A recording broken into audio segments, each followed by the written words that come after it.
Assalamu alaikum senior T. Hope you all are fine. We are doing our chapter number first of computer science problem solving.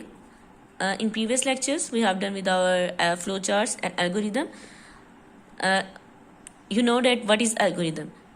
Algorithm step by step procedure to solve any problem. किसी भी problem को आपने solve करना है उसके लिए step by step जो procedures right किए जाते हैं इंग्लिश लैंग्वेज में वो एल्गोरिदम होता है. 7 to 8 एल्गोरिदम्स हम प्रीवियस लेक्चर में पढ़ चुके हैं. Now question number 44 is write down an algorithm to assign grade to subject based on the achieved marks. Algorithm आपने ड्रा करना है जिसमें आपने मार्क्स की बेस पे ग्रेड जो से स्टूडेंट को देने हैं.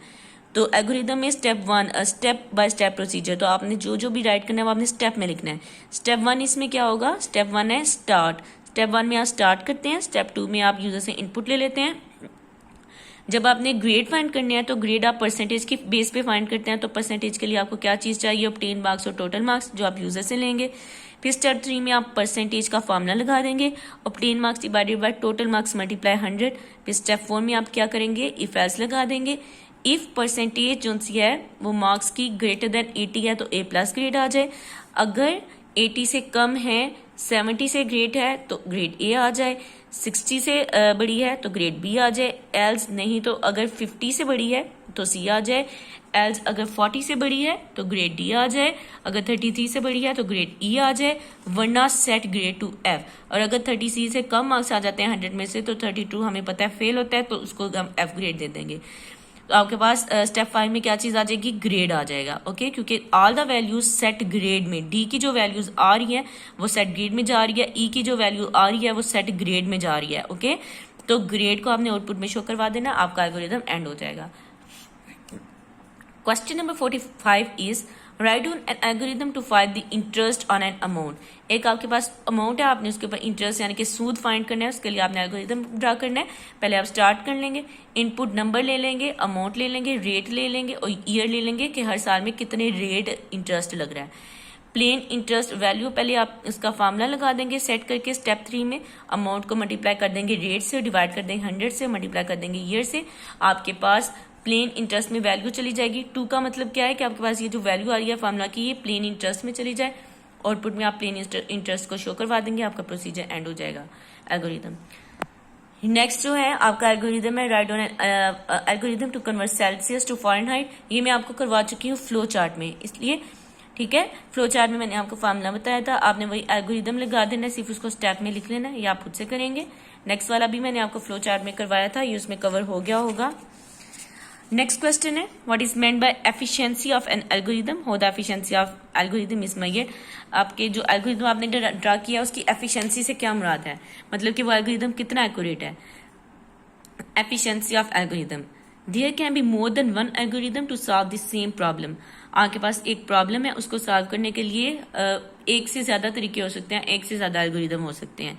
Which one is better depend upon the efficiency of available solution algorithm. अब कौन सा एल्गोरिथम बेटर है? आपके पास एल्गोरिथम है, उसको सॉल्व करने के लिए 3 से 4 तरीके हैं. आपने सिलेक्ट करना है कि कौन सा बेटर है. ये किस चीज पे डिपेंड कर रहा है? एफिशिएंसी पे डिपेंड कर रहा है. Efficiency of algorithm is measured on the basis of 2 matrices.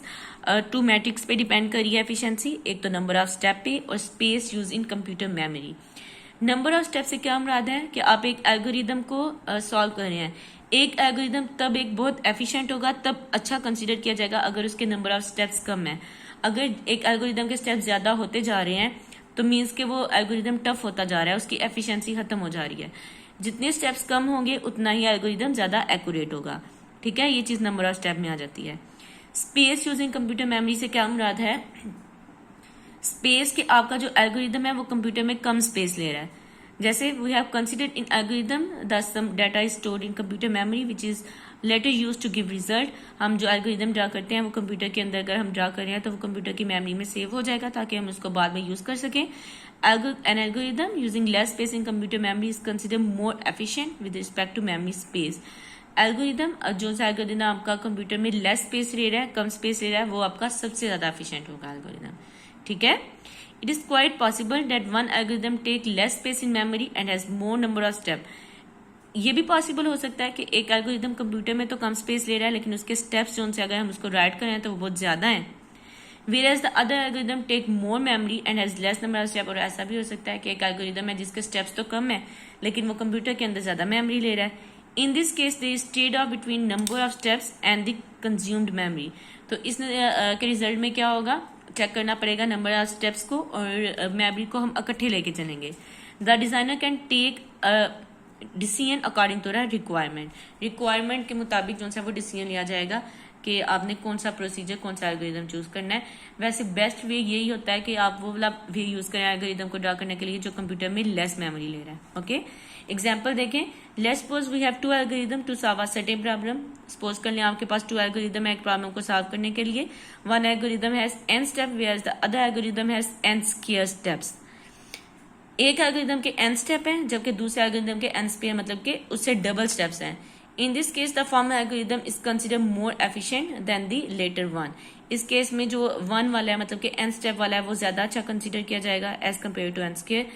जैसे कि एग्जांपल देखें, आपके पास नंबर दे दिए गए हैं 99 तक, आपने 1 से लेकर 99 तक नंबर को ऐड करना है। जैसे 1 + 2 + 3 + 4 + 5 अप टू 99 तक आपने नंबर्स को ऐड करना है। इन नंबर्स को ऐड करने के लिए आपके पास 2 एल्गोरिदम है।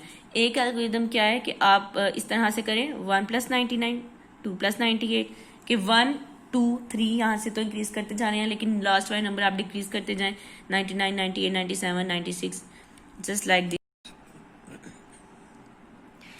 तो आप इस तरह से 1 2 3 इंक्रीज करते जा रहे हैं लेकिन जो बाद वाली वैल्यूज जो आप ऐड कर रहे हैं उनको आप देखें कि आप डिक्रीज करते जा रहे हैं।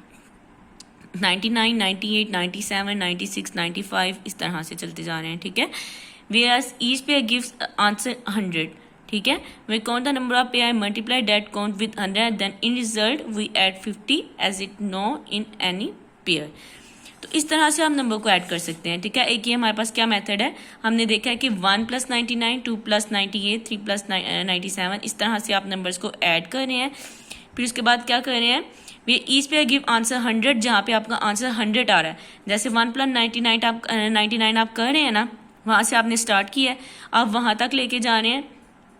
हर पेयर में आप देखें कि ईच पेयर आपको 100 आंसर दे रहा है। 1 + 99 100 2 + 98 100 3 + 97 100 4 + 96 100 अप टू 49 + 51 100। हर पेयर आपको यहाँ पे आंसर क्या देगा 100। We count the number of pairs, आपने नंबर ऑफ पेयर काउंट करना है कि आपके कितने पेयर बन रहे हैं। जैसे फॉर एग्जाम्पल अगर आपके पास 30 पेयर्स बन रहे हैं, आप उनको काउंट करेंगे कितने पेयर हैं and multiply that count with 100 और उनको काउंट करके आप मल्टीप्लाई कर देंगे 100 से and in the result we add 50। फिर आप as it no way in any pair आप उसको 50 में ऐड कर देंगे। ठीक है, इसके बाद इसका अगला सोल्यूशन क्या है, अगला सोल्यूशन इसका यह है कि आप फार्मूला यूज कर लें n + 1 / 2 way n is the last term n है। मतलब कि 99 है ना आपके पास 99 तक, तो n में आप क्या पुट कर देंगे 99 मल्टीप्लाई 99 + 1 / 2। इस फार्मूले के जरिए आपको इजीली आंसर मिल जाएगा। अब देखें, आप देख रहे हैं कि एल्गोरिदम नंबर जो आपने 2 यूज किया वो कितना सिंपल है। जो आपने फार्मूला के जरिए यूज किया आपके पास स्टेप कितने मिनिमाइज हो गए हैं। तो ये आपके पास आप क्या चूज करेंगे, आप ये वाला सोल्यूशन चूज कर लेंगे, दिस वन, ये वाला आप सोल्यूशन चूज कर लेंगे। तो ये आप क्या मतलब है, आपने सिलेक्ट कर लिया एल्गोरिदम को। ठीक है स्टूडेंट्स, होप आपको अच्छी तरह से समझ आ गई होगी। अगर आपको किसी भी क्वेश्चन की सही तरह से समझ नहीं आई, लाइक एल्गोरिदम में से या फ्लो चार्ट में से, आप कमेंट करके पूछ सकते हैं। ठीक है, आपने इसको अच्छी तरह से लर्न कर लेना है। लर्न करने के बाद आपने कॉपीज पे राइट कर लेना है। आपको असाइनमेंट दी गई है जुलाई की, उसमें आपने फुलफिल करके स्कूल में सबमिट करवा देनी है। क्वेश्चन आपका कोई भी मिस्टेक नहीं होनी चाहिए। अगर आपको समझ नहीं आए मुझसे पूछ सकते हैं। नोट्स भी आपको प्रोवाइड कर दी गई हैं, मैंने अपलोड भी कर दिए हुए हैं ग्रुप में, क्लासरूम में। ठीक है, आपने अच्छी तरह से इनको लर्न कर लेना है।